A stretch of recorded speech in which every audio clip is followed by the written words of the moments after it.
Good evening and welcome to the discussion between Milton Friedman and Joe Maynard Keynes, two of the most significant economists of 20th century.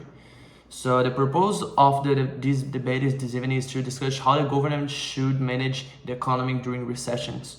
So you may start now, Mr. Keynes.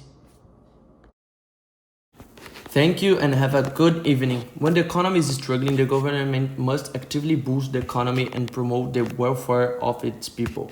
When the economy's overall demand declines, business will reduce their hiring and investment, which will increase employment and cause further declines in demand. Government involvement is the only way to break this self-reinforcing loop.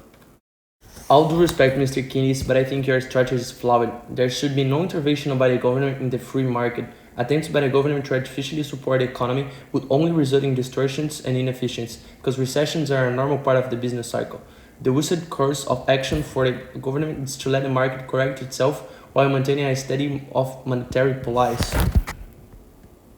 Mr. Friedman, the oversimplification is harmful. A recession causes firms and individuals to become less willing to spend, which causes aggregated demand to decline. As we saw in 1930s, the economy will plunge into a protracted slump if the government does not intervene to close the gap. Particularized fiscal stimulus like higher government spending and tax reductions can help the economy pick itself back up. Mr. Keynes, it is the exact issue. Tax costs and government spending steal free market forces and result in a wasteful resource distribution.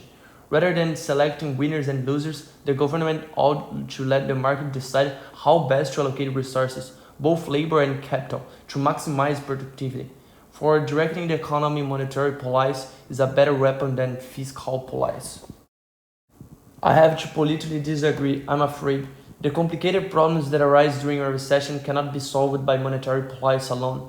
If business and consumers are unwilling to borrow money and spend it, interest rate modifications may not have a significant effect.